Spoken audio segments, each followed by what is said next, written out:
The event was actually really fun. I have to say though that I enjoyed like half of it. Hello there, my name is Ben, and today I want to talk about this year's art fight and give my perspective as a newcomer. Now, if you don't know what art fight is, it's basically a worldwide event where artists make art for each other while also trying to gather points for their team. There are better explanations out there. You should check them out after you finish this video, so you get a better understanding of it. So, this was my first art fight ever. I thought I have always wanted to participate, but I always forget about it and only remember once it's over. And people I follow start to share your attacks on Instagram, saying how great, how amazing it was, and all of that. So this year I promised myself I wasn't going to miss it, and I didn't. I even got another friend on board, so yeah, it was great. Now, for the prep time. As a newcomer, there is a lot of stuff that I had to make. Before the event even starts, there is a period of preparation where you tidy up your profile, your characters, your permissions, and I started like a month before, and thank goodness that I did that because it was a lot of work. However, I actually enjoyed the prep time as much as the event itself.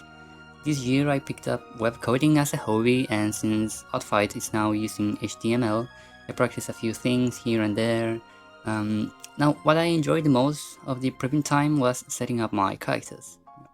I didn't make much art for them, I just picked up some artworks that I had and slapped them into my characters' pages. I'm glad I did that because, I could have made more reference sheets, but I didn't want to burn out, before the event even started, so I took it slow, just giving enough for people to get a grasp on what the characters look like and call it a day. Now, where I did spend time was in the character descriptions. I went crazy there. I treated my Artfight page like it was some sort of wiki for my characters. And yeah, some people suggest that you don't do that, but who cares? I mean, I got the chance to jump about my OCs. I wasn't gonna let that slide. So, okay, let me show you something. Now, as you can see here, I put a little description explaining my relationship with the character, and then some stats like, age, race, class in case someone wanted to do something, D&D related, personality traits, occupations, even my inspirations. Maybe someone wanted to look into that and make a reinterpretation, I don't know. Yeah, I was also planning to show like different alternative universes where this character appears, but I abandoned the idea at the end because I didn't have much art for them. So I just focused on my main fantasy universe. Okay, into pages, and then was a bit of lore, These OCs come from a fantasy story that I wrote when I was 15. I mean, I started when I was 15. And now I have a printed copy that I made in my own house with my own printer, and it's 300 pages long. And the story is not even finished. Yeah, I'm planning on reworking very soon, to tidy up a lot of things, but regardless of that, I put some pieces of lore for each character, and by reading through them all, you can really get an understanding of the world they inhabit, the roles they had in the story, the relationships between them. It was really fun, Also, something else that I did here was try to color code some of the most important things, and that way you can visually see connections without me having to explicitly tell, And I'm pretty happy with how that turned out. I think it does make the reading a lot more engaging and clearer. So, yeah. I also played a lot with the new character connections feature. I wanted to write them in first person so you get the thoughts of the character on the other character. It was nice as it really helped me to flesh out my OCs even more. It also was a very useful feature too when I wanted to make art for other people, and I wanted to be as accurate as possible to the relationships they had, to how their personalities were, and it is a very helpful feature that they added this year. Now onto the event itself. The event was actually really fun. I have to say though that I enjoyed like half of it. And the reason for that is not because of drama or something, just I had a dip in my motivation for like 2 weeks and I didn't make much in that time. I actually have trouble managing multiple interests sometimes, and this month I also started this YouTube channel, so a lot of time and effort went into that. However, the times where I was more active were really great. I got to experiment with other mediums, try new brushes, and also seeing a lot of other people OCs was very enjoyable. I particularly liked when I found a character with interesting tales and backgrounds, and I bookmarked too many characters because of that. Also, yeah, I took the opportunity to get back into digital art. I was having like a period of time right before where I was in a bit of an art block. So this month I got to make art that I really enjoyed. So yeah, and also as I have said before, I'm somewhat of a writer myself. So I too made little poems for some characters and posted them along with some of the artworks. It was really fun, and people's reactions to them were really sweet. Like it really it genuinely made me so happy. Um, Here is an example of that. You know, this is Geneva, a character from Kittlestone, and I made the poem based around the story and we're building that they have for the character. It says, "Those who are hidden in the night would sooner or later learn that through the wheel of Beja's night, justice doesn't sleep and justice does not fail."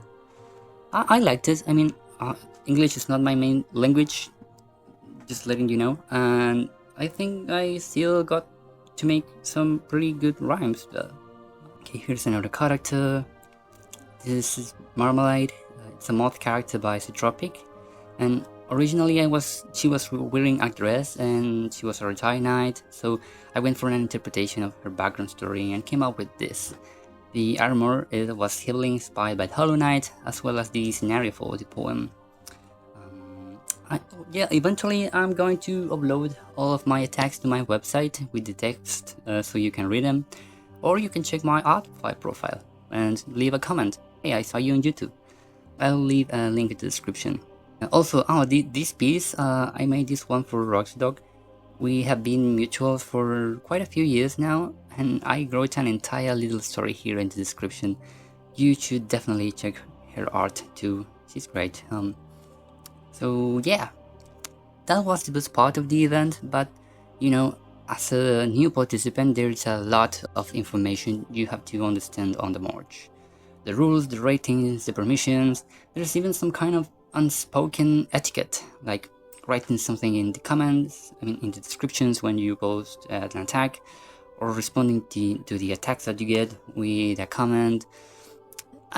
Nobody will hang you if you don't do that. It's more like a way to show that you're grateful or that you care for other people's characters and efforts when you make art for them. I know it may be a little draining sometimes, trying to write something for every attack you make, but I think that a little, "Hey, I made this for you, I hope you like it," smiley face, does the work very well. Now, I have seen other people complaining about the event, like drama stuff. Some were saying that something was in the air, or that the event didn't feel the same this year. There was a little controversy at the beginning when the team announced some changes in the rules that made a lot of people anxious or angry even. And well, I don't have much to say regarding that. This was my first art fight ever, so I don't know how much things have changed to have an opinion. I do think though that we have to remember that the Artfight team is a bunch of volunteers, not a greedy corporation or a big production that wants to make profits. Of course, that doesn't exempt them from criticism, but I believe that every complaint must be expressed in a respectful and understanding way. That's the spirit of the whole thing. We are a bunch of artists giving each other art for free because it's what we like. And at the end, the end goal is not to win the fight, it's just to make someone happy, and how cool is that? Now, I want to show you the attacks that I got here. I'm so happy with how they looked, the way that people took my characters and played with them, tried stuff. I jumped in my place many times. So yeah, I'm so grateful to every one of them. You truly have to take a look at these people's profiles and give them a follow. They are very talented individuals, and they're trying to make the best art possible, just like you and I and everyone on this journey. So yeah, definitely do check them out.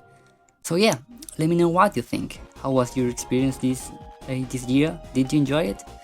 I wanted to take the opportunity to show you guys a little more of my artistic side and do something different from my Deltarune series. Also, consider subscribing and giving this video a thumbs up to know you like this kind of stuff too. And well, that's it for today. See you in the next one. Bye!